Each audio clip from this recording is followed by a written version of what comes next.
3 of the Work.knits podcast. If you are a returning viewer, thank you so much for coming back to spend some time with me and for all the support you have given me in the first kind of month of this podcast and this channel, this space. I've been really humbled by all the comments, the number of subscribers already, the people taking the time just to give me a thumbs up, just even taking the time to view this, whatever it is that you have done to support and engage with this channel, I am really grateful. Thank you so much. And if you are a new viewer, welcome to this space. My name is Lauren, and I'm really looking forward to spending some time with you and to share what I've been up to with mainly knitting, but maybe also some sewing and little bits and pieces in life that I think may or may not be of interest. If you are a new viewer, then you may be interested to know that this is the 3rd podcast episode, but that I do also have a couple of bonus videos or kind of, I guess, really specific content on deep dives on certain topics. So I've produced one going through all my long-term whips, and then also 2 videos, a 2-parter, looking at everything that I have knit since I first started knitting, with an aim to really share all my learnings, all my failings, just as much as my successes, to really share that knowledge and experience with all of you. So without further ado, let's get started. We may or may not be interrupted by my cat. If you see her, her name is Bee. She's a little British blue, but she's been very cheeky and she was playing around with some paper and some of my yarn on the bed next to me just then during the intro, so sorry if you could hear some noise in the background. I am sitting today with a cup of coffee in a really old Anthropology mug, but I really love these. They've got like a kind of handmade vibe, and they used to have a gold edge, and they've got some hand painting on the inside, but these have been much loved and much used, so lots of the gold on the handle and the rim is fading.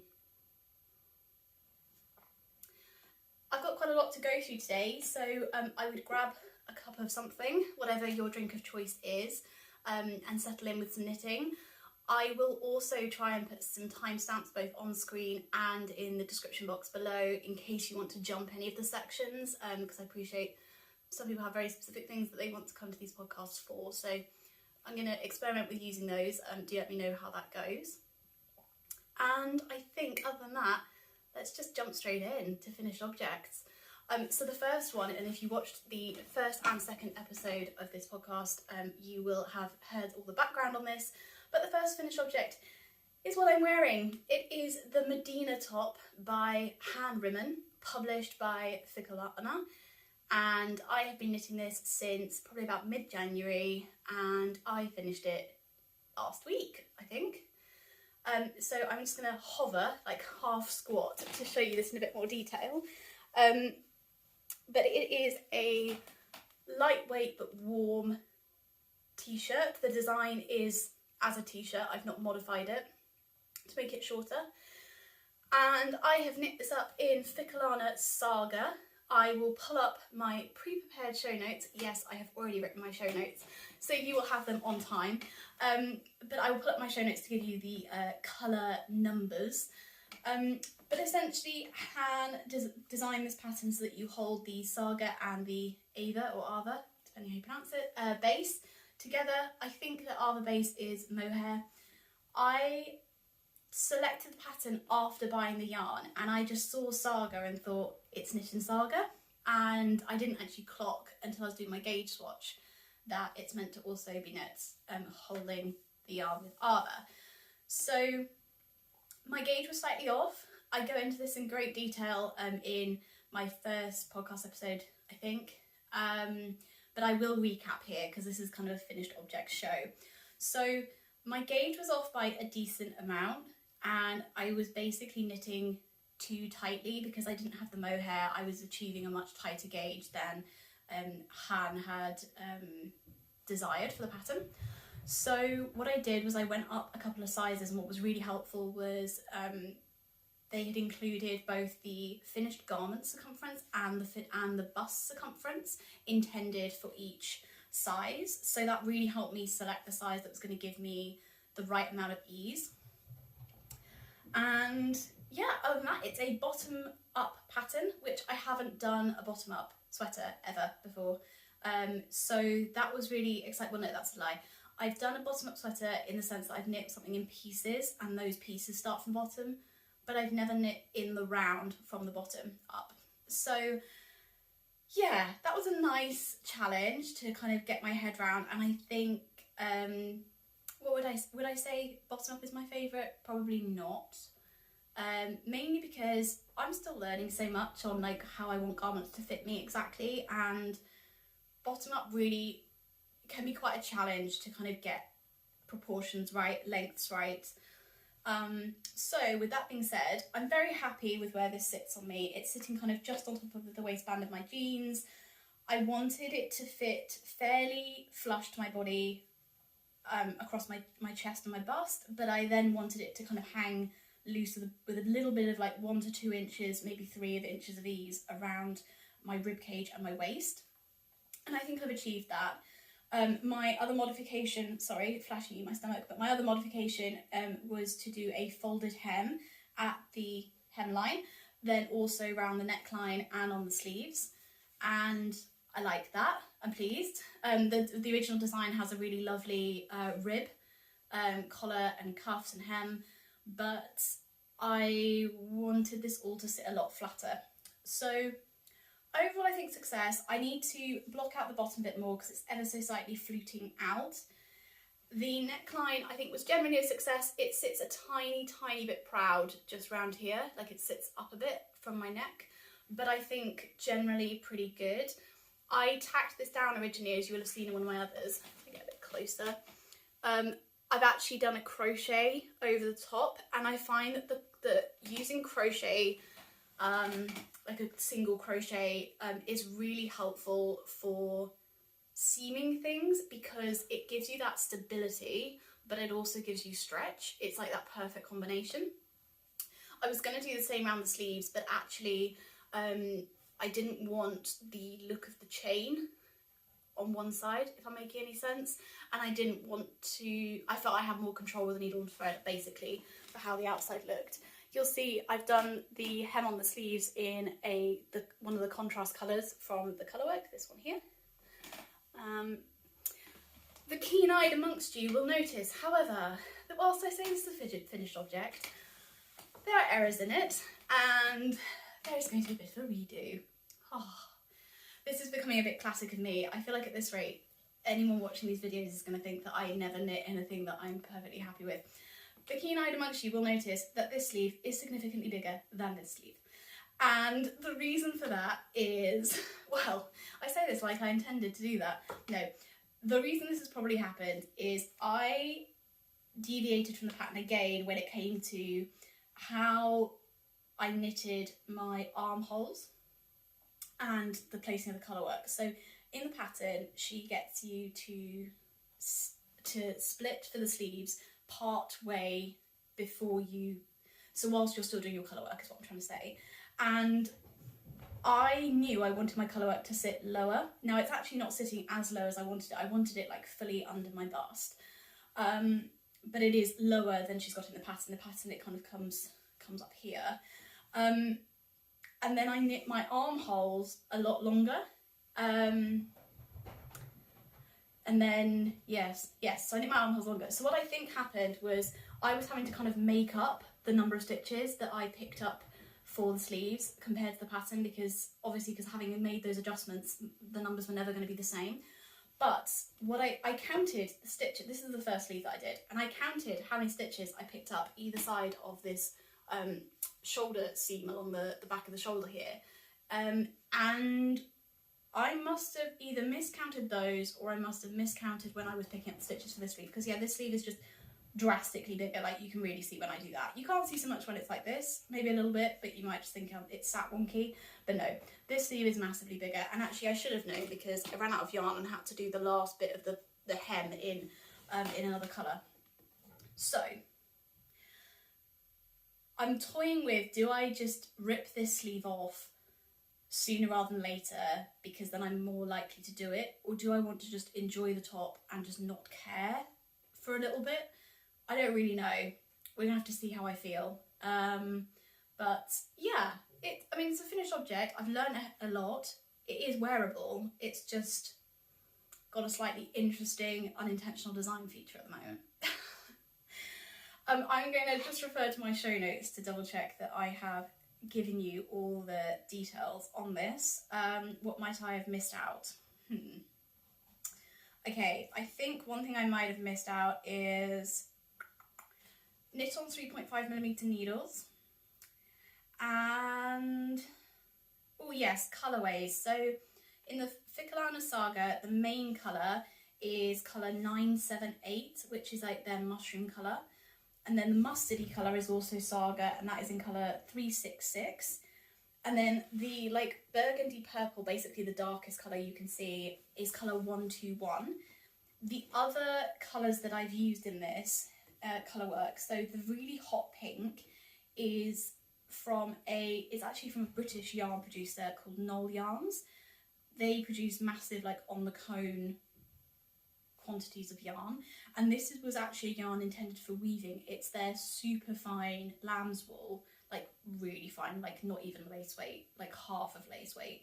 In the weaving world, and some of you may be weavers and you'll know this, but there's like there's these like micron, if I've got this right, there's like micron numbers and counts, and they use kind of this code for the weight of the yarn, whereas obviously in knitting we've got like lace weight, fingering weight, DK. That doesn't really apply in weaving.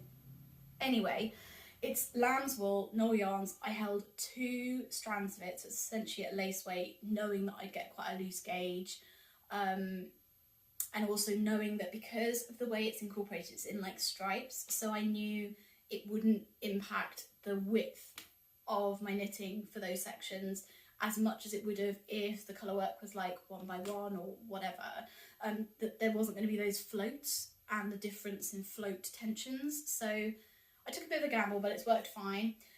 And that's in a colourway called Papaya. It's beautiful, it's like a pinky orange. And then you may or may not be able to see, there's also a white in here. That is a strand of a 2-ply tweedy white yarn from Uppingham Yarns on the cone. I don't know its name. I don't think it's like it's not hand dyed or anything like that. It's a kind of commercial yarn, but very rustic, non-superwash.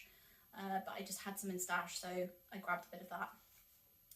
But yes, generally really happy with it. Loved the experience of knitting it. It was a really well written pattern, and also like very, very well translated into English. When I first went to find the pattern, I was assuming it would be in Danish, Norwegian, a Scandi language, and that I was going to have to translate it using Google Translate, which was actually kind of partially one of the fun things that I was like, oh, this is going to be great. Like, I'd love to knit a pattern that's in another language. But actually, I think it's June Thompson, I think I've got the name correctly, really kindly I say really kindly, I hope she was paid to do it, but she translated it into English. And the translation was very good.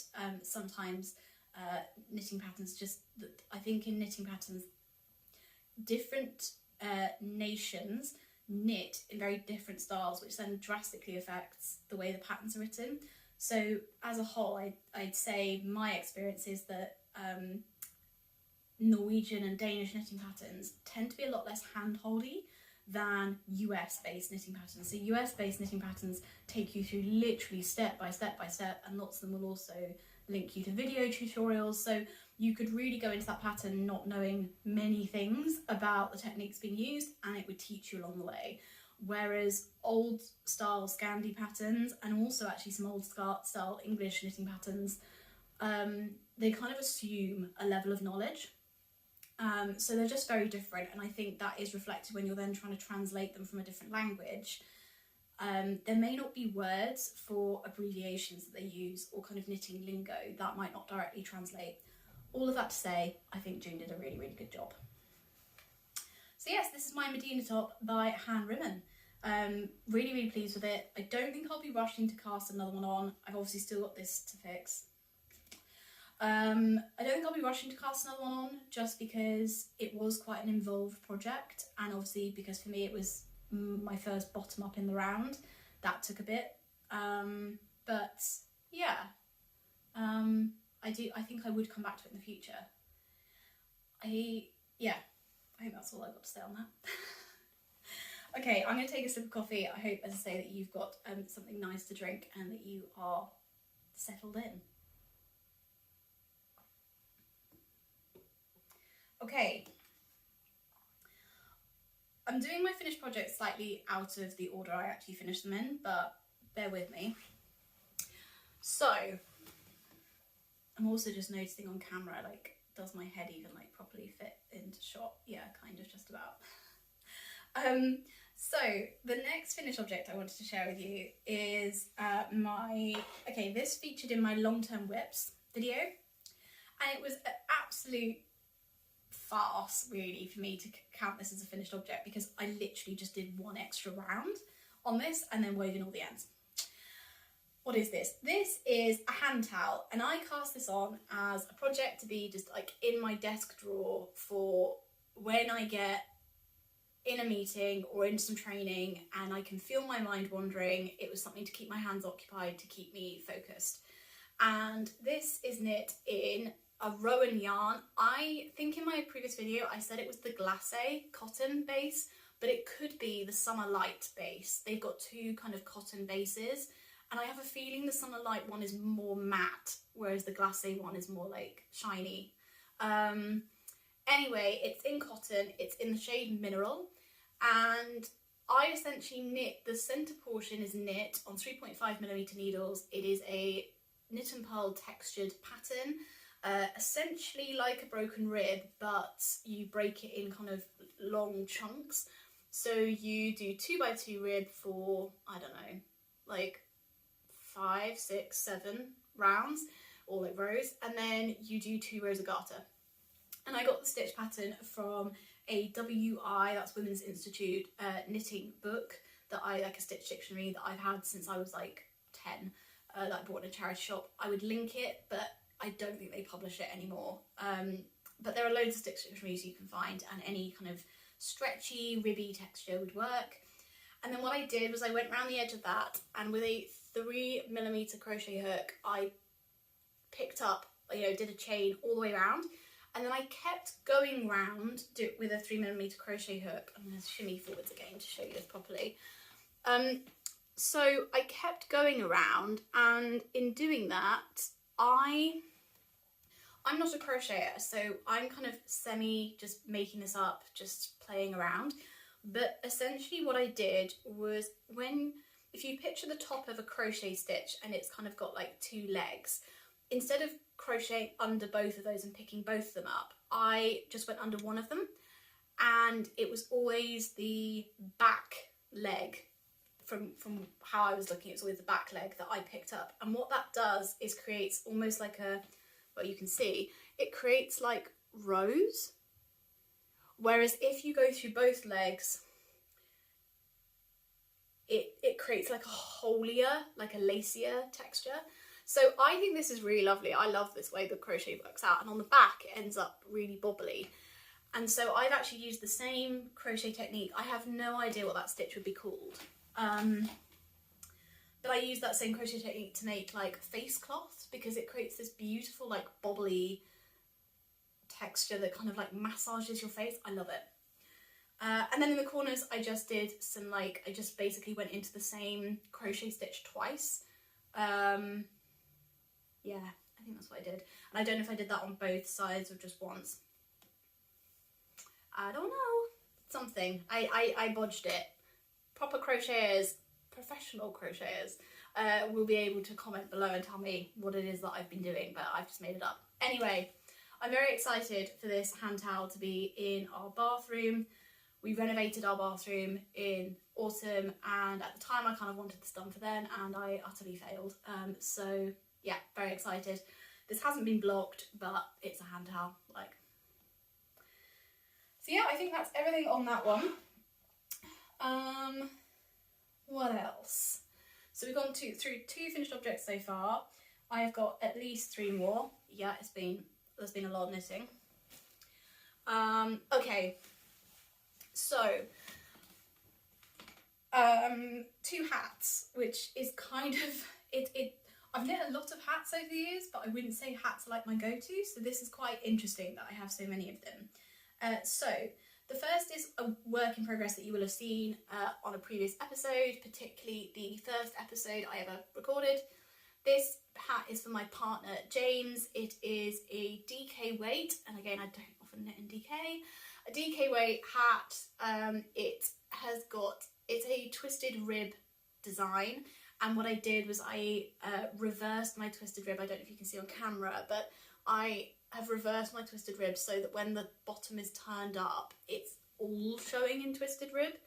Whereas if I just kept going in knitting twisted rib on the one side, it would have ended up with a section not in twisted rib.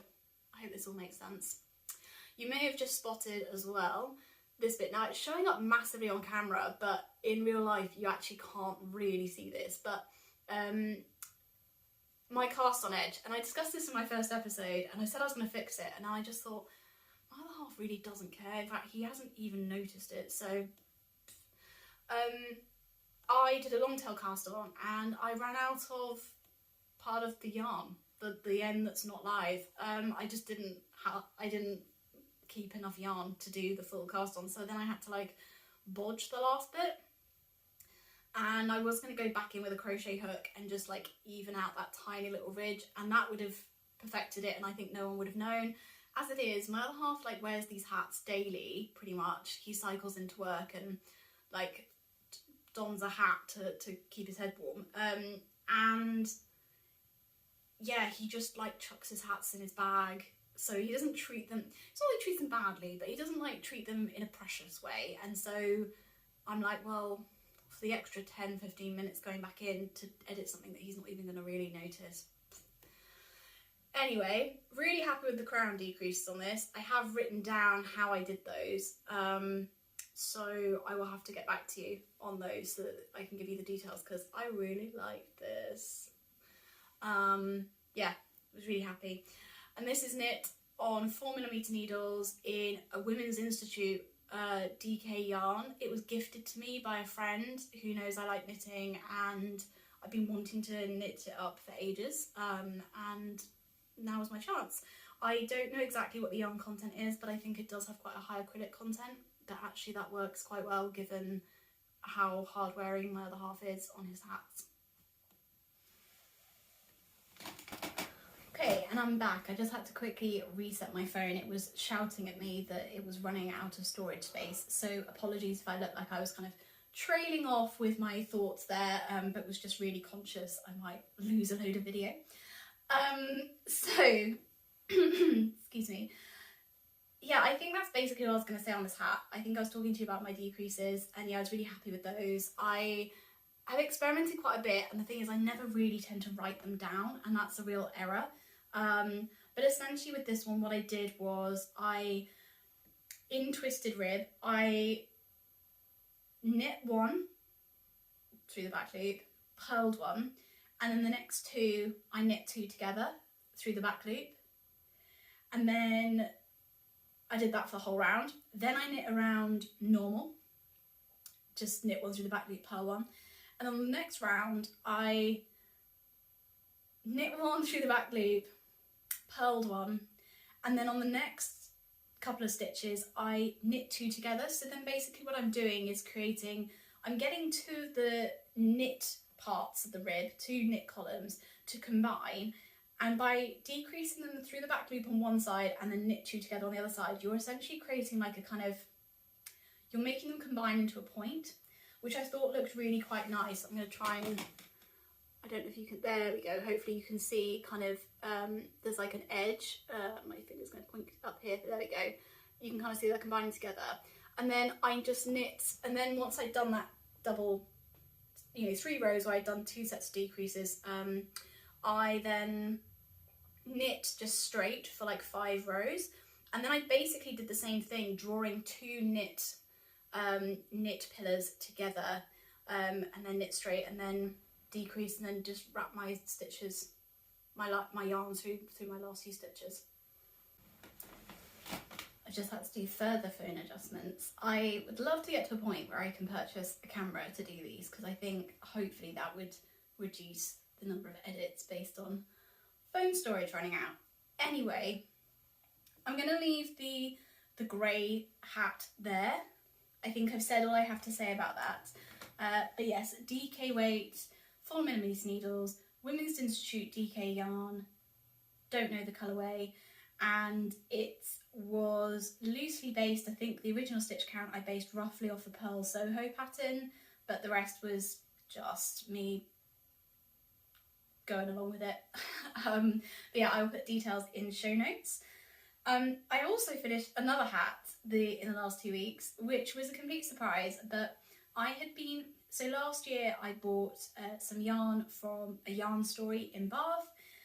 In particular, I bought a skein of Cama Rose in their Sneffug, I hope I'm pronouncing that correctly, Sneffug base, which is a kind of, I think they're worsted weight, yeah, it's 50 grams, 110 metres, worsted DK to worsted weight, and it's a really interesting yarn construction. They basically make a tube, and I believe that's made out of cotton, super fine cotton, and then they blow alpaca and wool into that tube.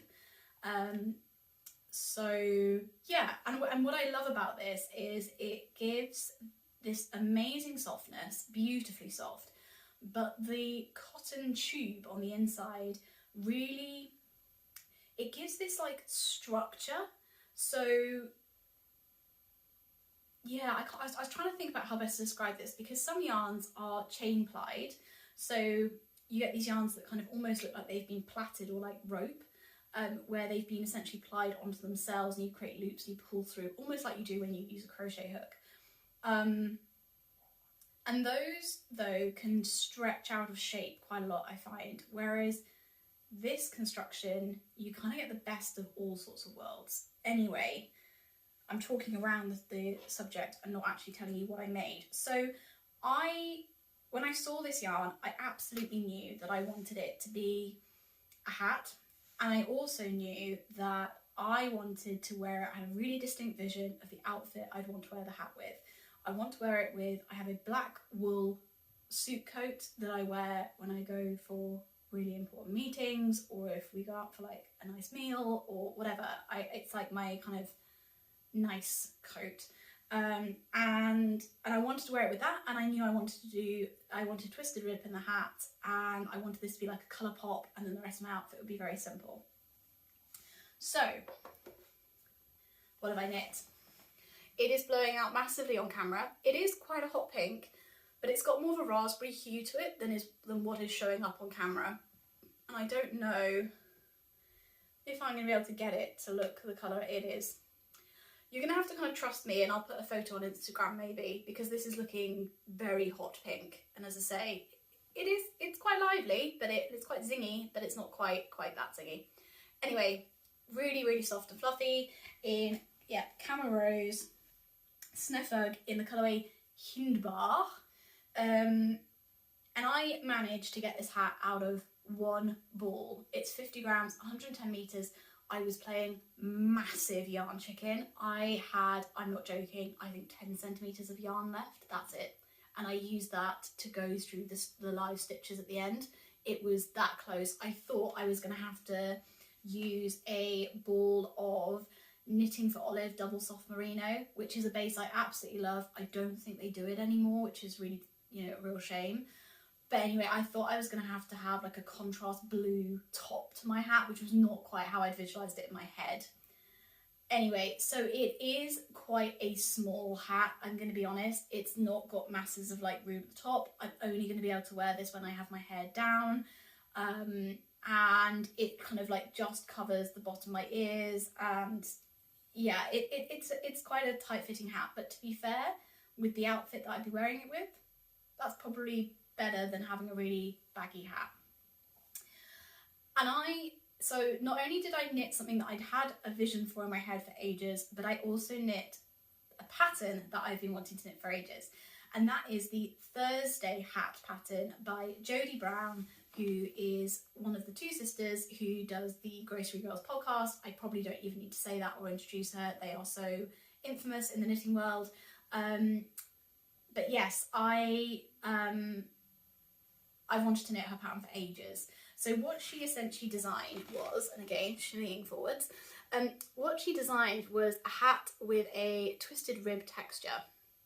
And in her design, she has this coming kind of from the cast on edge. She uses a German twisted cast on. I didn't use that, A, because I've never done one before, but B, because I had a bit of a if it ain't broke, don't fix it kind of moment.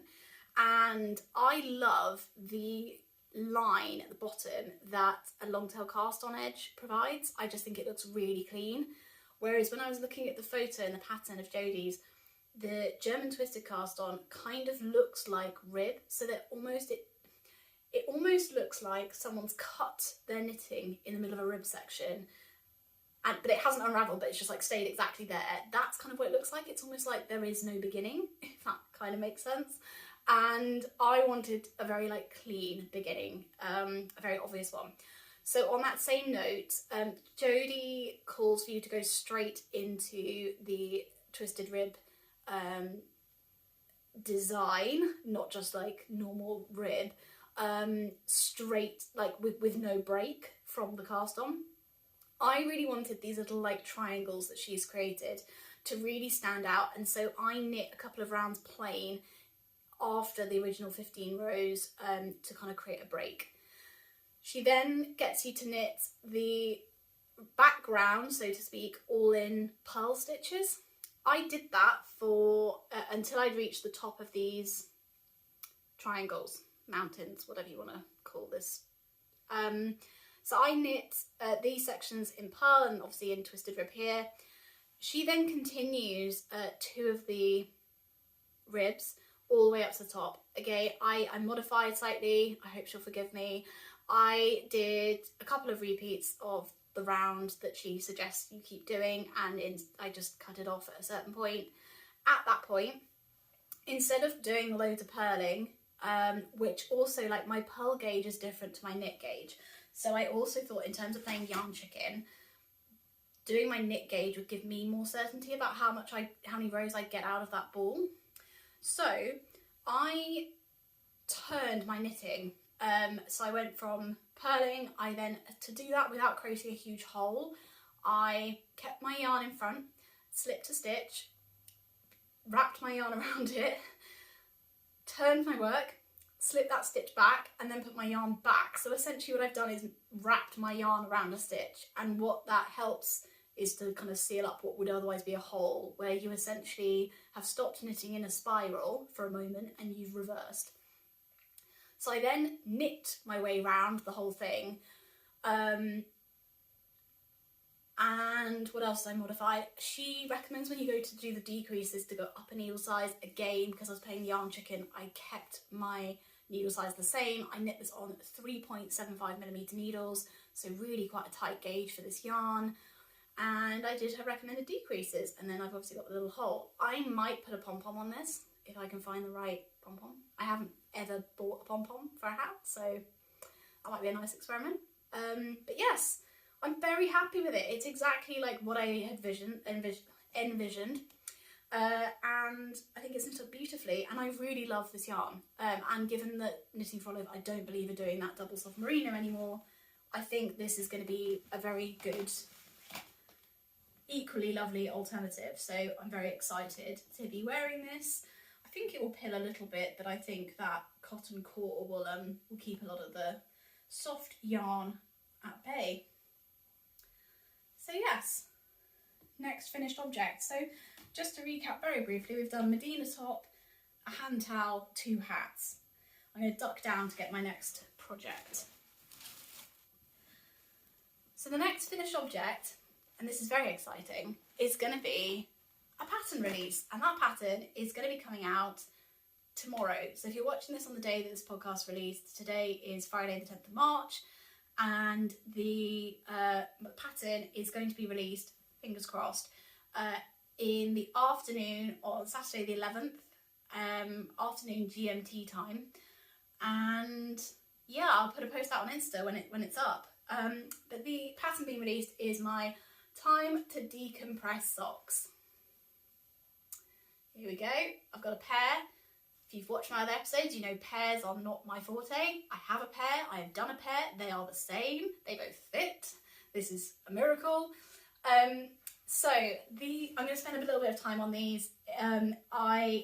If you've watched my other videos, you feel like you know the background on them, please feel free to skip ahead.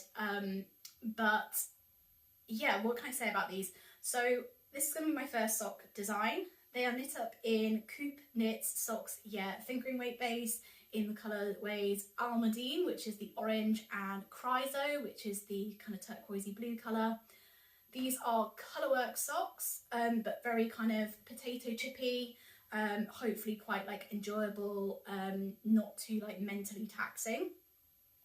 They've got a heel flap and gusset heel design, and the heel flap is knit in double knitting rather than doing a slip stitch, so that's kind of a point of interest, a nice little new technique if you've not done double knitting before. And yeah, I have had this pattern test knit, which was not something I expected.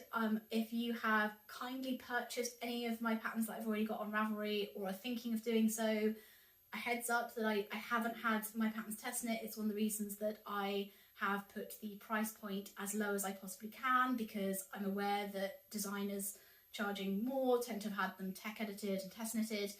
I want to keep the affordability of my patterns as good as possible, and B, I just didn't, multiple reasons, but I just didn't think I'd be able to run a test knit. But off the back of my first episode, or maybe my second, a really lovely viewer called Janet reached out and said, I'd be so happy to test knit your socks. So it's been such a big learning curve for me doing a test knit, and also Janet has been invaluable in the feedback she's given, and I'm sure for any experienced sock knitter they were really obvious things, but I think when you're writing a pattern there are so many things you're trying to consider, and some of them you just, however much you try and go, okay, what assumptions have I made, you don't catch all of them. And a really interesting one that I think I should flag here, because it's going to be one that probably will impact when I'm talking to you guys about the modifications I make to patterns and how I've done those modifications. I think it's going to really, there's kind of an assumption that actually if I don't communicate it, it's going to cause a lot of confusion. So when I knit my knitting projects, I always have the wrong side of my project facing out. Now, it had never even occurred to me that that was the wrong thing to do, or that there was anything strange about that, until I was discussing the Weekend jumper by Andrea Mowry with someone a couple of years ago, and they said, oh, and this one's really interesting because you knit this inside out. And I said, well, what do you mean inside out? And anyway, this conversation all led to the fact that, yeah, I must be relatively unusual in that I knit my items with the wrong side facing out. So why did that come up in the context of these socks? If I turn this one inside out, so if I'm knitting with the wrong side showing, and I get up to the toe and I do my decreases, and in this pattern you do a 3 needle bind off for the toe, and because I knit mine inside out, when you do that 3 needle bind off, your bind off ends up being on the inside. If you are a knitter who knits with the right side facing, if you do a 3 needle bind off on the toe, that 3 needle bind off is going to be on the outside.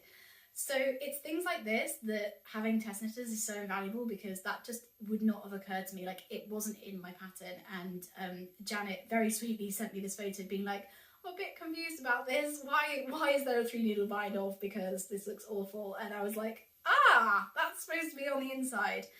So yeah, test knitters, absolutely invaluable.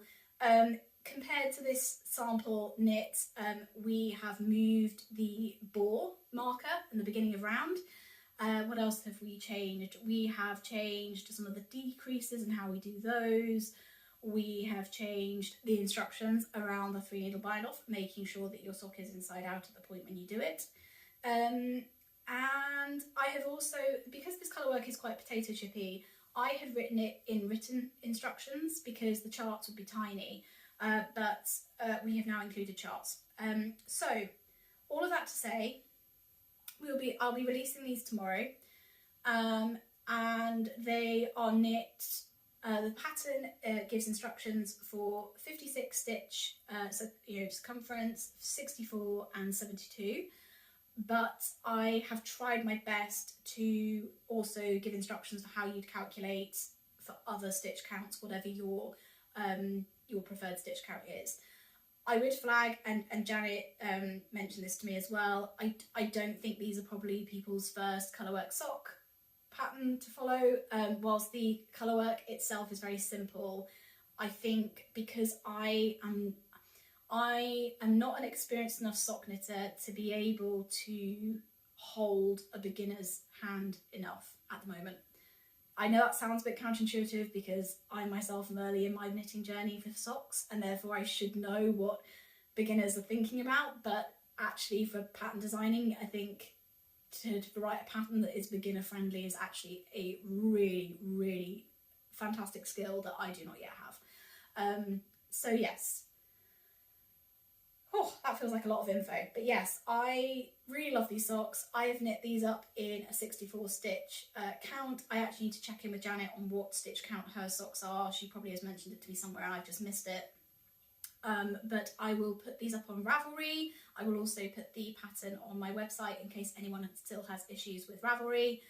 And I will also be knitting up a 72 stitch pair very soon for my other half. So excited to do that. Okay, that is, I believe, it now for my finished objects. Wowzers, quite a few. There was some things I thought would be in my finished objects that haven't been. So a couple of things I flagged for my last episode. I showed you quite a lot of sewing stuff and that just hasn't been done. I have had a very, very busy couple of weeks at work, and when I'm stressed at work, somehow I manage to jam in a lot of like knitting time, but a lot of that knitting time has been on the go, on trains, on the tube. I know that's also train, but like 5 minutes here and there. I've not had time to like sit at a sewing machine with space to cut things and etc. So there was an embroidery that I showed you in episode 2, which I haven't finished. It's so close to being done. There was also some fabric I was going to turn into a top that hasn't been done. And there was a dress that I was going to put the hem on. That also hasn't been done. I have the day off today. I have a couple of plans to see some friends, but I might also do some sewing as I have a long weekend. But yeah, that is finally it for finished objects. Okay, sip of coffee before I go into works in progress.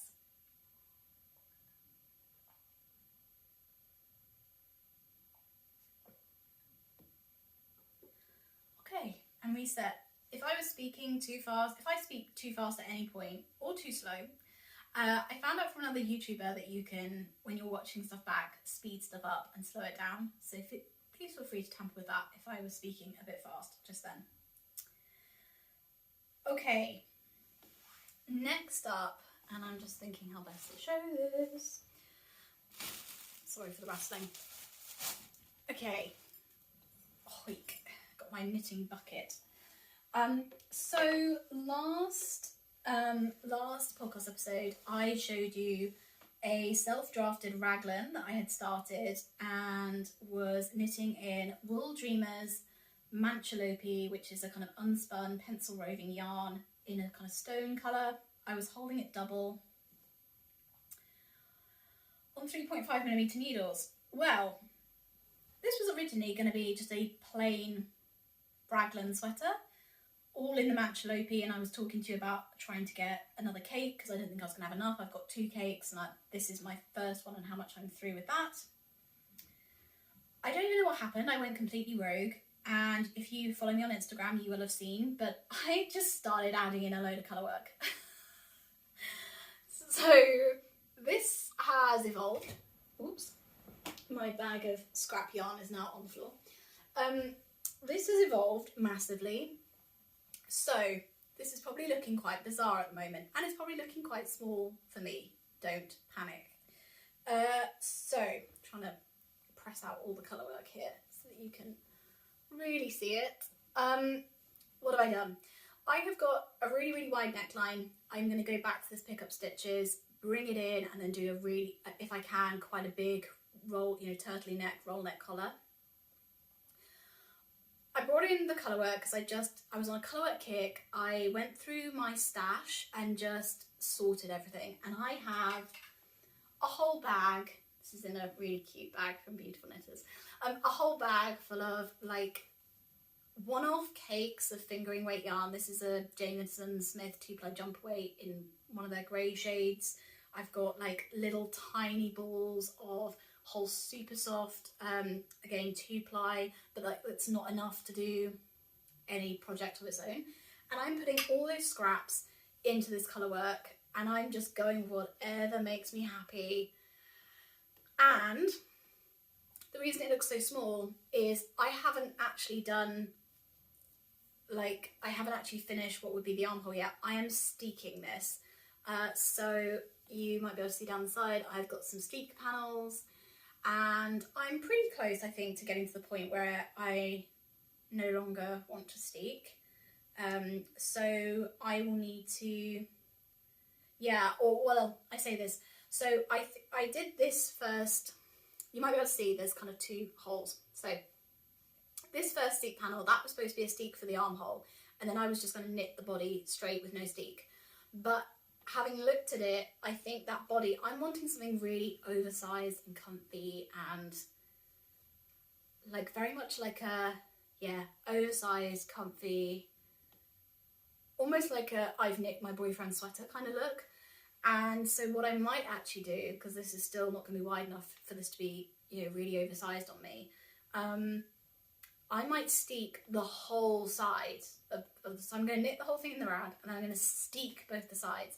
And then I'm going to pick up stitches for this and make side panels going horizontally. Maybe even in like garter stitch, I don't know, we'll see. But I think I'm going to almost make like what's going to look like a tabard, like a kind of slip over to begin with. And then I'm going to knit the sides, and I'll go back in and pick up the sleeves and pick up the neckline. So it's become a very adventurous project. I was knitting on this obsessively for 2 evenings. That's when I did all this colour work. And then I realised, and I will come on to this in a minute, but there's another project that needed more attention. And so I took this off the needles because I needed those needles. And it's just sitting and waiting patiently, but it will be picked back up because I love this. This is a real exciting project for me. I have steeked before. I steeked a cardigan that is still a work in progress. I just need to finish the sleeves. But the steek went well. Like, I like steeking. I don't find it too scary. That being said, in this colour work, I have got strands of superwash yarn, and superwash yarn is a lot less sticky. So whereas my last steek project, I did a crochet reinforcement, I think on this one I'm going to have to do a sewn enforcement. And yeah, what can I say about this? It's got one of the scraps. I'm not going to go through every single colourway, mainly because some of them I don't know, and some of them, like, I'd just be here for ages. There's like honestly about 10 to 15 different yarns in this already. But some ones I would pull out that I've been really enjoying. One is the Hedgehog Fibre Sporty Singles. I've got a skein of that in Pheasant, the colourway is, and it's beautiful. It like goes from oranges and greens and pinks, and it's like variegated, but it's not so extreme that it pulls, and it's also it helps me blend and fade with other colours because it's got so many colours in it. And then something else I've got in here is Garth Nor Pentland base, which is a fingering weight 2-ply, and it's in like their Berwyn colour, and it's beautiful. I bought one skein of it and then basically realised there wasn't anything I could knit with just that one skein that I really wanted. So I've incorporated it in here. It's the dark blue. I don't know if you can see, but it's like up here and in here, and then I dragged it here, and then this then gone into green. Anyway, it's beautiful and lovely to knit with. I'm going to leave that one there. Okay, if you are still with me, we've got another 2 works in progress for me to show you. One to just allude to, so let me allude to that quickly now. So there is another massive project on my needles, which is what I parked that sweater for, which I haven't shared on this podcast yet for a number of reasons. When I do share it, you will understand. But it is one of my own designs. It is an absolute beast of a project, and it's taken a huge amount of time. So when you see it, you'll understand why some of these works in progress have not had masses of work on them. But yeah, there is something else going on in the background. Please take sips of drink. I realise this is going to be a real long one today. Okay. Next one is actually picking up again on my long-term whips video. I showed you all a semi-self-drafted raglan. This is inside out because, as you guys know, I knit my stuff inside out. This is loosely based off the petite knit pattern, just for the initial stitch counts to divide for the raglan, and then I just did my own thing and tried it on and figured out when I liked it. This was a jumper I'd worn absolutely loads, but as you can probably see on this sleeve, it's got quite cropped sleeves. They come just down to like the top of my forearm. And so I've gone back in and A, I've knit on another collar, and then B, I am lengthening the sleeves.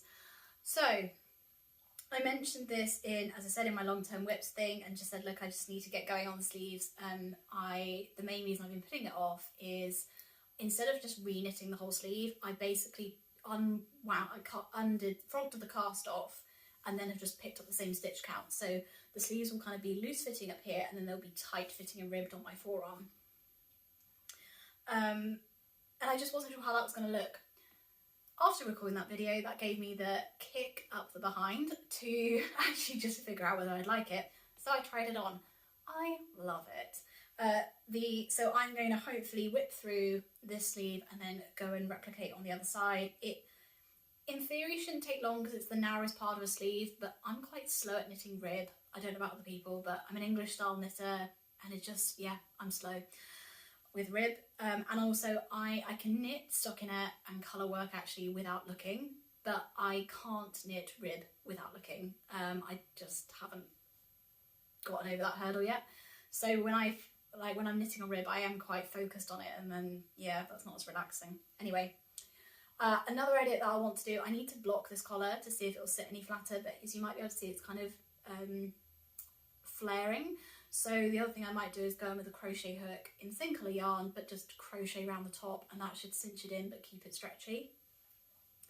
But yeah, really excited to get this done, because when I put it back on, I remembered how beautifully the body fits, and I really do like the look of the sleeves, and I love the colour. This is like my colour, like it's doing wonders for my skin tone, whereas actually, funny enough, this mushroom, whilst I really love it, it doesn't bring out the best in my skin tone. I mean, when you know, but yeah, anyway, it's interesting, isn't it? Okay, oh, sorry, I forgot to say, this is knit up in Holscarn Super Soft, which is 50% merino, 50% Shetland wool. I'm holding it just single strand. It's a 2-ply jumper weight, and it's got lots of spinning oil in it, so when you wash it, it blooms beautifully. And it's in the shade Tundra, which I really love. Okay, more coffee, more pauses.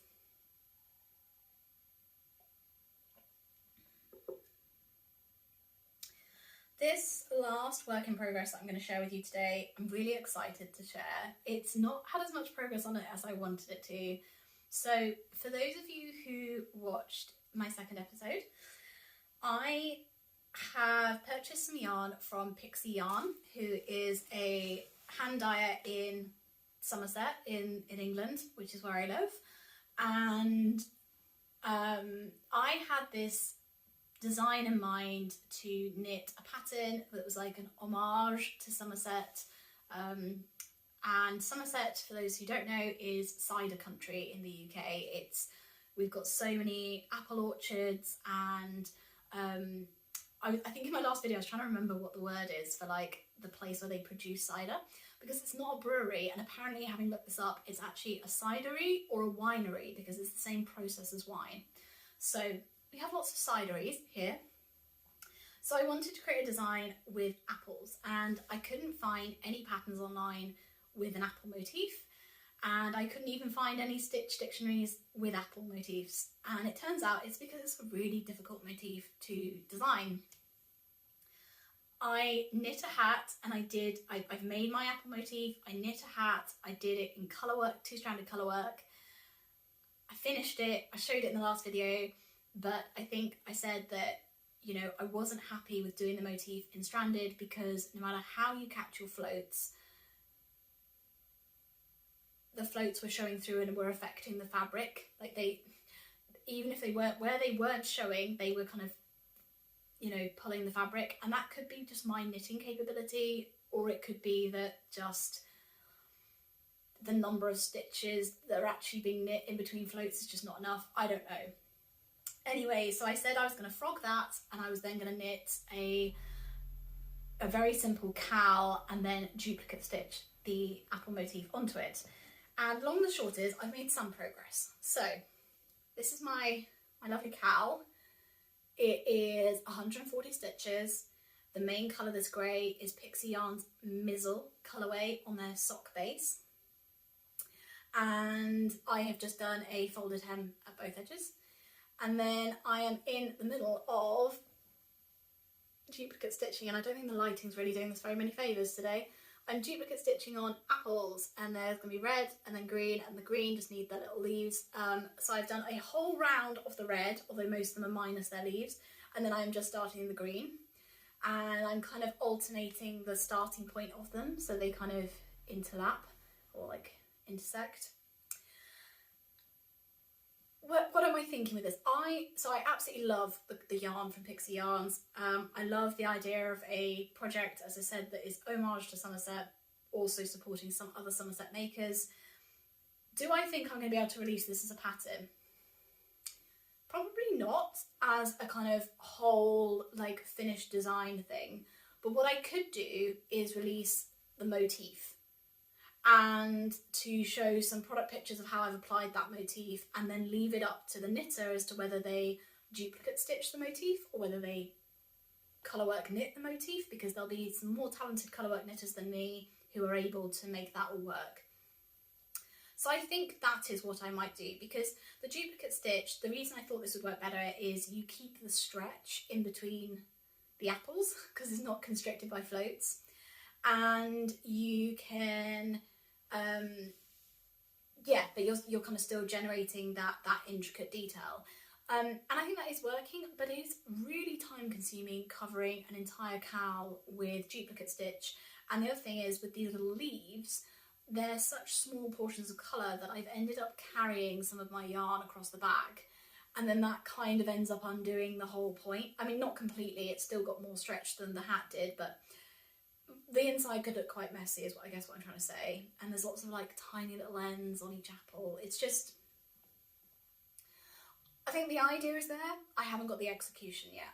But what I could do is just release the chart for the motif and release some ideas for what you could apply it to and what kind of stitch counts you're going to need to apply it. You know, if you're wanting to do alternating apples like this, what kind of stitch counts you're going to need to work with.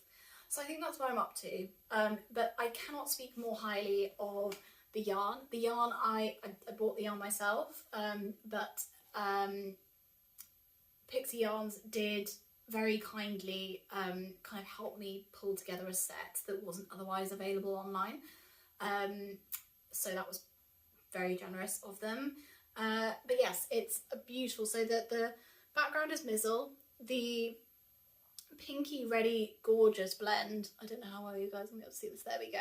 The pink is called Sunshine and the greeny blue is called Someone, and just the depth of colour is just stunning. I'm definitely going to be buying more yarn from her, and I love the way the colour plays. It doesn't pool, but it variegates very rapidly, like at the same time. So yes, really stunning. But anyway, that is my progress. I am still looking forward to it, but it's just a bit longer in the making than I expected. Right, I think that is going to be it for works in progress today.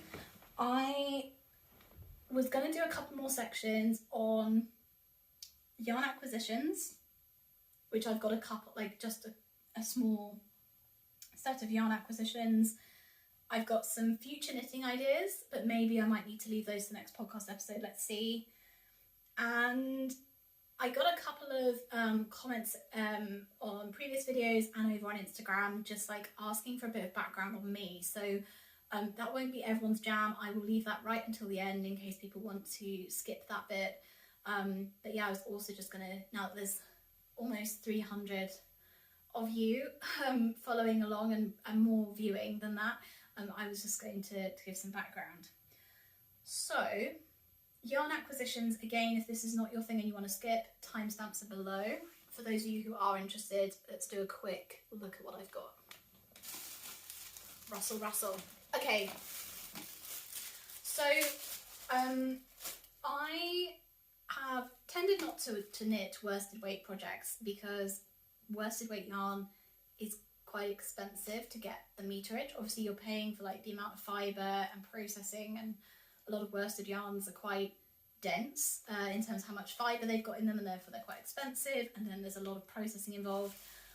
All that to say, I haven't knit that many worsted weight projects, so when I saw that there was a yarn that I've been looking at for ages on sale for an amount that was absolutely mind-boggling, I was like, okay, I have to get this. So Kate Davies, who's a prolific knitwear designer, you've probably all heard of her, she has produced her own yarn range a little while ago now, a couple of years ago, and one of those, I think her yarn range is called Tier. I hope I'm pronouncing that correctly, or maybe that's the name of the worsted base, I'm not sure, but she produced her own worsted weight base, and let's have a look what it says on here.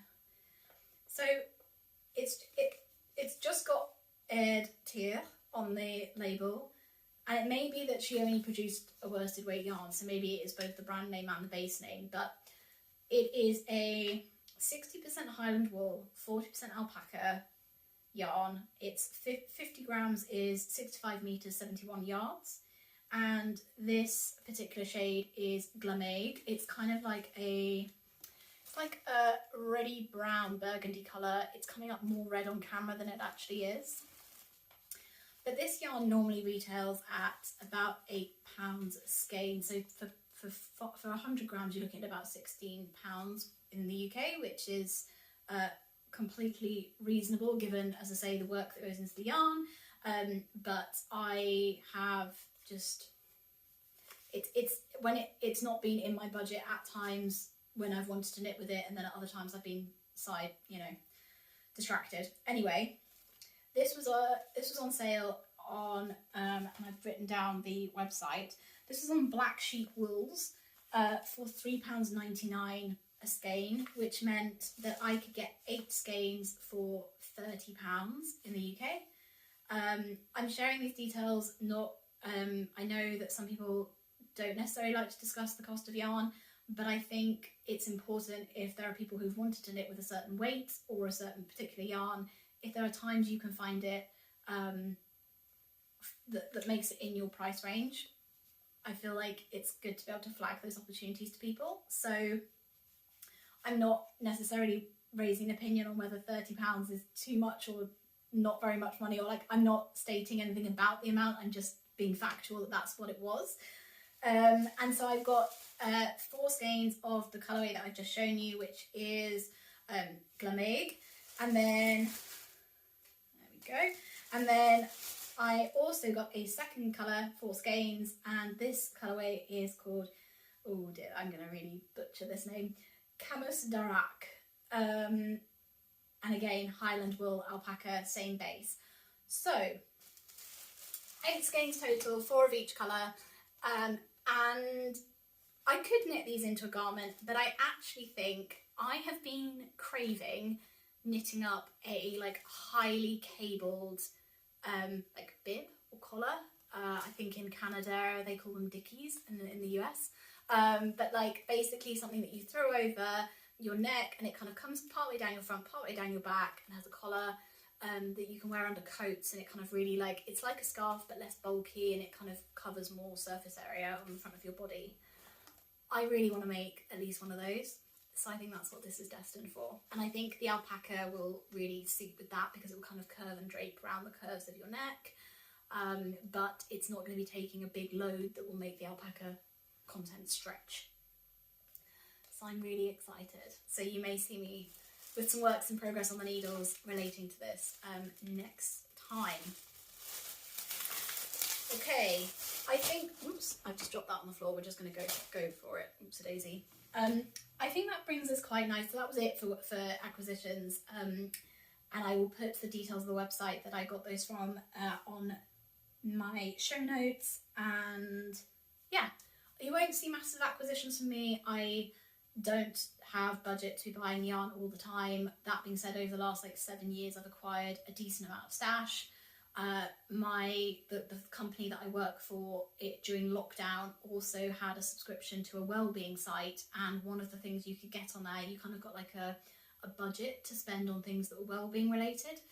A pretty decent budget, I might say, and one of the things on there was a kind of learn to knit thing, which essentially gave you coupon codes for yarn from a UK yarn shop, one shop in particular, and so I had a decent amount of money to buy yarns from that yarn shop during the course of the pandemic, and I made full use of that.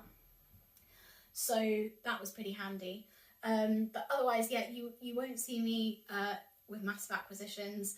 That being said, now that I'm doing a podcast, I want to keep things interesting. There are loads of yarns I'd love to use, and if it's of interest to all of you to see those, then I'm very happy to show more. I am investing more in my hobby, so yeah, who knows, there may be some more yarn acquisitions than I'd maybe originally intended. I am heading to a fibre festival, my first one, in the end of April.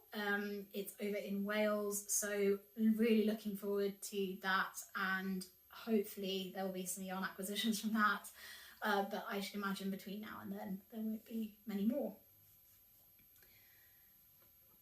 I still haven't managed to finish my coffee in probably what's been an hour of speaking. This is pretty bad. This is going to be very cold.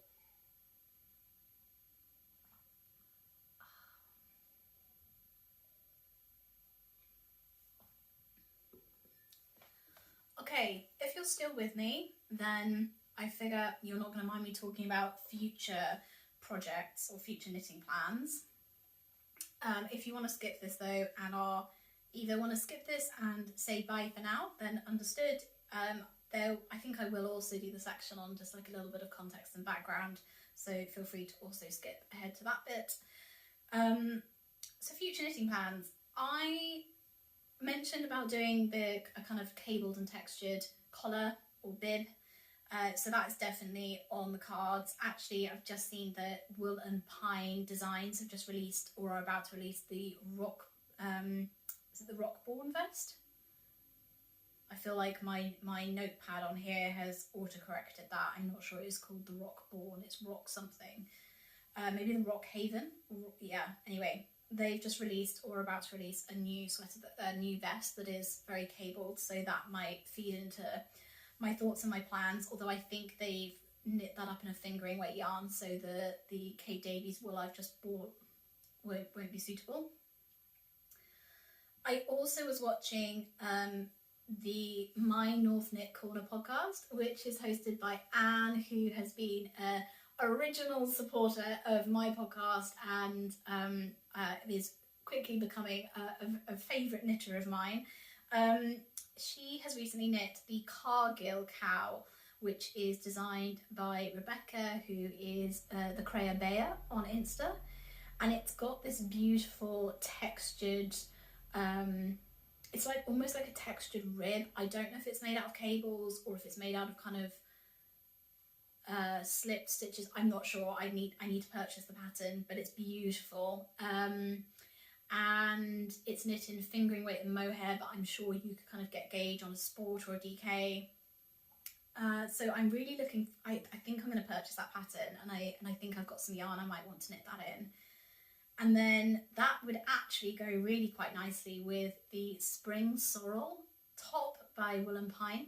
That's a DK pattern, and it's a yoked top, so short sleeved, with quite a fitted body, and it's got what's now become a very famous stitch pattern, because Wool and Pine have created the most amazing little reels of them knitting the stitch. But yes, it's essentially you kind of pull up stitches into these kind of almost like claw or like shell shapes in rows, and I think it's a relatively similar, I'm not saying it's the same, but it's a kind of similar overall look to the Cargill cowl, and I think the two of those could look quite good together, and kind of create some, even if I don't think I'd wear them together, but it would create some homogeny in my wardrobe from accessories to garments. So I'm looking very closely at those two. There is also the Hold Me Close top by Ksenia Nadian. I will probably link that in my show notes. I don't know if I'll be able to find a picture. But yeah, that's just quite a nice, I've made a note of it saying I want to knit it, but now I can't quite recall which one exactly this was that I really loved about it. Go check it out. It's a beautiful pattern. It may be in my works in progress soon. And that's a fingering weight and silk mohair pattern. I think the sample's knit up in Shibui, which I believe are no longer actually producing yarn. You might be able to get hold of some kind of leftover stock at a yarn shop, but yeah, we'd have to knit it in something slightly different. There's two shawls that are very much on my radar at the moment.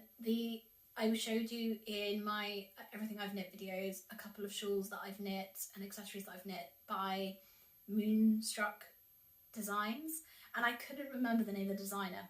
It's Natasha Hornby, and yeah, there's two shawls that she made or designed quite a while ago, and I really, really want to knit them. It's her Portia and Neruda shawls, so those are kind of very heavily textured cabled. You can see I'm in a kind of cable texture mood, but then with a side of colour work, who knows.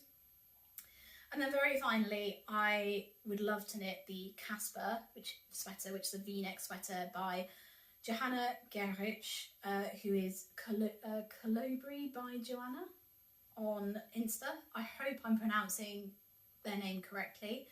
But that is a beautiful cropped V-neck sweater, but it has got a kind of straight, one side's straight, one side's V-neck, and you can wear it either way round. There's loads of V-neck sweaters out there at the moment, like masses, and it's a real rage. I love a V-neck. I haven't got very many in my wardrobe, and selecting which pattern I'd want has been quite difficult. I'm quite drawn to these like oversized boxy V-necks, but then I'm also like, will it suit me? How will I wear that in my wardrobe? That's the question I'm asking myself. So that Casper one does fit more with like the kind of items I have in my wardrobe. So it's going to be that. It's got to be that, or there's Kadri Designs, who's done quite a few V-necks recently, so that would be the other option. I just remembered what the Hold Me Close top is. It's a short-sleeved wrap top with like ties in a rib. It's beautiful. So yeah, I think that's it. Sorry, that was all a little bit convoluted and all over the place for that, what I would like, future knitting plans, but hopefully gives you a bit of an idea. I think one thing that's putting me off buying a couple of those patterns is just, again, cost of yarn. And I have got stash that I would want to knit up before I invest in more yarn. But that being said, if there's a gap in my wardrobe, I've got to also assess if I think I wear it all the time, what would it cost me to buy from a shop, and what would the impact on the environment be, and would I be totally happy with it, versus what's the cost of me knitting it, would I be happier? And obviously that is a much better impact. It has a much lower impact on the environment. So yes, those are all my considerations. Right, if you are still with me, I'm going to have a sip of coffee and then very finally come to just a little bit about life in general.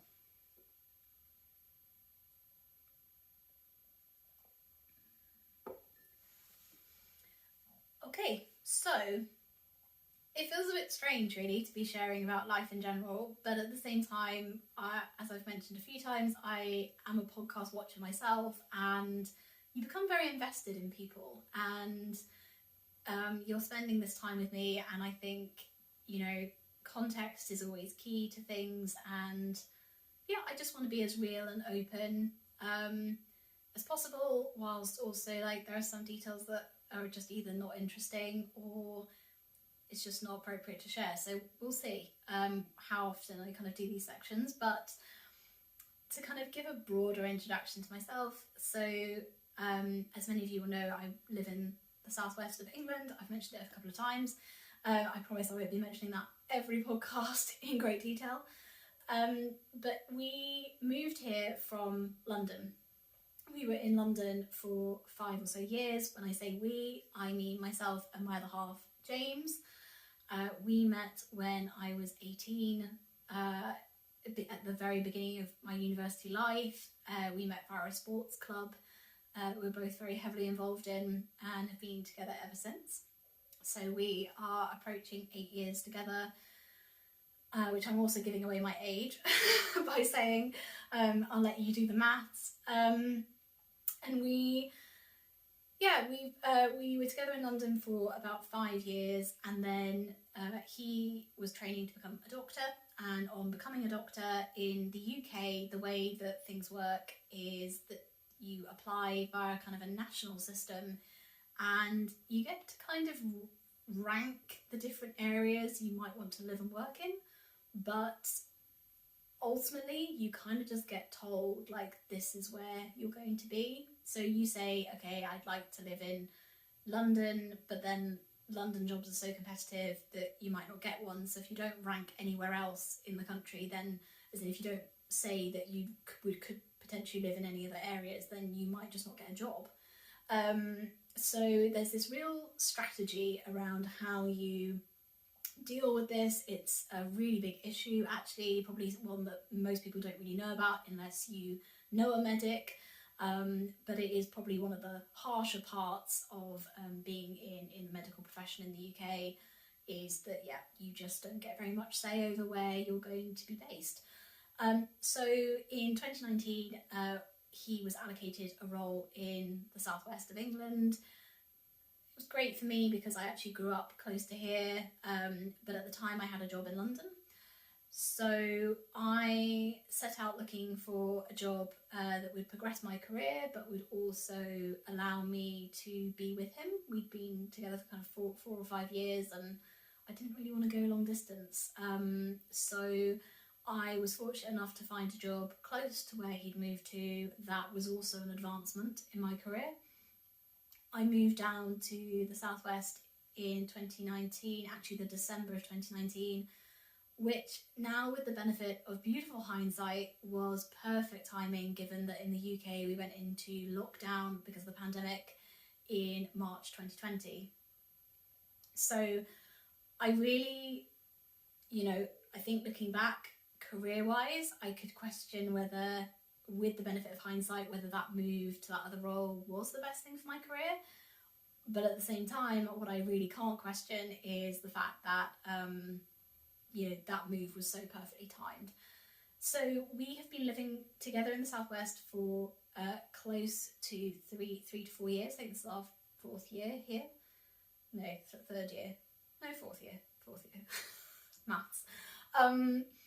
We started off by renting in this area because we weren't very familiar with it, and then were fortunate enough to buy a property during the pandemic when the UK housing market crashed. The reason I mention this is because alongside this podcast and alongside all my knitting stuff, we are renovating our house, and that takes up an enormous amount of time. And due to the wonders that are this nationalised system for allocating jobs to doctors, we are in a situation this year where we may have to sell the house and we may have to move. And that means that there's quite a lot that we now need to do to get the house into a good shape to be able to sell it. And that means that a lot of evenings are spent doing DIY rather than knitting. So I thought I'd share that because quite often you will potentially see me moving around the house a lot in terms of recording this podcast. For now, I've got this little setup. This is in a spare room, which we previously had a lodger in. So that was one thing that stopped me starting this podcast sooner, was that we just didn't have a space that I could set up that would reliably be free and could be quiet for me to record this in. So yes, so loads of DIY and lots of knitting, as you know, but I do all of that around a job that I commute back to London for. So this is the other kind of key piece of context in terms of why the number of things I make will fluctuate over the weeks, and why things like sewing are slightly harder for me to insert into my life. So I during the pandemic moved jobs again, and I moved to a job that's actually based in London, but because of the pandemic I was working remotely, and then I am now returning to hybrid working, or I have been returning for over a year and a half, and I have a 6-hour round trip every week, if not 2 of them, depending how I work it. I either stay up in London for a couple of nights, or I go there and back in a day, but maybe do that twice in the week. But I spend a lot of time on trains, and some weeks I'm able to take that time as me time, and I can knit and I get loads done. Other weeks I end up working on the train, which means I'm working from about 7 in the morning through to about 9, 10 at night, which is some very long days. But yeah, that really affects what I can work on. It also means that because I'm, living out of a suitcase during the week a bit, or I'm like having to carry all that stuff with me on my commute, I can't really take my bigger works in progress with me, because I just can't justify adding that much bulk to all my baggage that I'm already carrying around, physically, not metaphorically. So lots of my bigger works in progress don't get as much time, and it's why this week you're seeing quite a few smaller finished objects, because they're easier for me to transport. And yeah, I'm trying to think what else might provide kind of key context to the podcast. Some people have asked me why have I called it work.knits. So I wear a huge amount of my knitwear to work in the city. I am in a corporate job, like an office-based job, in a professional services company, and knitwear is not, like, handmade clothing is not the norm.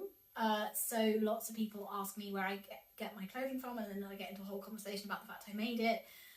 Anyway, I wear my knits to work kind of kept getting reduced down into these are my work knits, is how I was referring to them.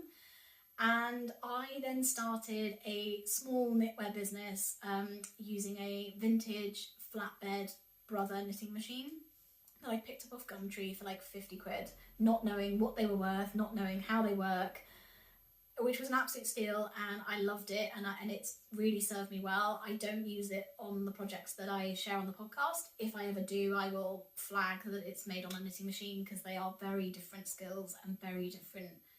They're just a different game altogether. But I bought this knitting machine, and I've been making cowls and wraps using a colourwork motif that I've designed myself, and I've been selling them at markets, and I have my own website. I've got an Etsy site, although that's not really where I do most of my business. But I called that little knitwear business work.knits, because the idea was that it's handmade, but it's smart, and it's still affordable, and that is still going. I love doing it. It's hard to fit the making for those things around my job, and also around DIY and renovating a house, and also doing some knitting just for pleasure. So I've got another market this weekend actually, where I'm going to go and set up my stall and see what happens. But I think I'm going to keep that trundling along in the background. I don't think it's going to be like my huge area of focus anymore, and it particularly won't be for the kind of spring and summer months, but maybe I'll bring that back towards the end of this year. But yes, if you are heading over to my website to look at my show notes and to look at any of the other information that I direct you to on my blog, that just gives you some context as to why that website is set up more like a clothing brand. And I do want to readdress that and kind of rejig that, but that's why that's the way it is at the moment. And then also on that website you will see, and this is very, very early days, but I've set up a yarn directory, is what I've called it. And my idea there is to essentially start building up profiles of different hand-dyed or like small batch yarn producers. I'm going to start with the UK, but I'm happy to expand, and I'm happy to expand into commercial at some point. But the other day I was looking for a single source of all of like hand dyers in the UK, or hand dyers based on, you know, are they natural dyers or acid dyers, or I just wanted to be able to like understand more. And Ravelry's got the yarn section, I know, but I was using those filters and it's no skin off Ravelry's nose, because this is about, you know, Ravelry is a database that is completely run on like user entry. So all the data is obviously inserted by users, not by Ravelry themselves. But like the natural dyers, like there was yarn coming up in there that is not naturally dyed. I know that it's commercially dyed and it's commercially produced using acid dyes. So the filters are not that accurate. And the other thing that I found on Ravelry that you can't do is you can't filter by other things that might matter to you, like are you wanting in particular to put your money where your mouth is when it comes to supporting Black-owned businesses or women-owned businesses, or supporting makers of diverse abilities in the knitting world, or maybe it's supporting the LGBTQ plus community. Whatever it is that you feel really strongly you want to support. You know, I'm thinking back to last year and the year before, where there was some really good steps made to support Black-owned businesses, Black makers in the knitting community, and to more widely support more diversity in designers, because so many designers were white and also white British or white US, and just supporting, for more diversity across the board. And I think, you know, those steps that we made in the knitting community and on YouTube and on Instagram were great, but if you can't search for yarn based on those things, it becomes a hurdle to not only promoting those makers and designers and knitters, but also like to help support them using your money. So all of that to say, I have a vision. It's very small scale at the moment. I think I've only literally got 3 yarn brands up there, but bit by bit I want to start creating a yarn directory where you can search for yarn producers by the things that matter to you. So low carbon footprint, low environmental impact, natural dyers, whether it be by a diversity, a kind of, what's the word I'm looking for? A diversity characteristic, I guess you could say. Whatever it is that matters to you, I want people to be able to search for yarn based on that. And so I'm hosting that on my website at the moment. If you have information on hand dyers that you would like me to add, please post it in the comments or email it to me via the contact form on my website. I would need a link to their website, what it is they're producing. Are they, you know, what is the thing that you like about that business? Is it that they are hand dyed? Is it that they're small batch? Is it that they're farmed sheep? Is it that they're natural dye? Whatever it is, give me some categories that I can add, or some tags that I can add, and a brief description, and their location. I think is the only other thing that I would want. And we'll see where this goes. Like, if I really like scrap all reason and logic and just think like blue sky thinking, what would I love this to become? I'd love to get to a point where we could have like a yarn awards, like a global yarn awards, and it could one day be like this massive conference and coming together of yarn producers, makers. We could have design awards, but you know, the knitting industry is not small anymore. It's massive. I mean, I think, you know, one problem we have is that there's not enough statistics, there's not enough data on the industry, because it's kind of held in diverse places. I'm sure Ravelry has a lot more data than we all realise on the state of the knitting industry, but, you know, some statistics I did find, 8 million knitters in the world, and the US knitting industry, alone is worth like 6.5 million, and I'm sure that figure isn't even accurate. So I feel like, you know, when I talk to people about being a knitter, they think this is small scale. And I think, you know, if there are small businesses who are trying to make it in the knitting world, you know, if you think about small businesses in any other area, they all go for awards and for classifications that help promote them, that help put that mark of quality on, you know, give them that mark of quality. Why can't we have the same in the knitting world? That's my question. So it's huge dreams. We're starting small, everybody, but let me know what you think, and do let me know about brands. I want to really increase that directory, increase its usage. It's a really exciting project. So with that, I feel like I have rambled for ages, but this has been really lovely to go through everything that's been going on in the last couple of weeks, to give you a little bit of background on myself, and to share with you some of my dreams and schemes.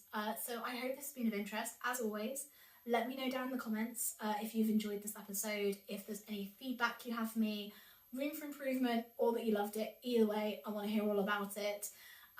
If you are a viewer who has not subscribed, I am with you. I have been watching knitting podcasts for years without subscribing, but please let me tell you, it makes such a huge difference to how many people this reaches, and to, you know, my knowledge of what is or isn't working on this channel. So if you do think you want to come back and watch more, please can you hit that subscribe button, drop me a comment, whatever it is that you'd like to do to engage with this this podcast episode, but I would really, really appreciate it. And all of you, thank you so much for sharing the joy of knitting with me. Have a lovely weekend and rest of week, and I will speak to you very soon. Thanks, bye.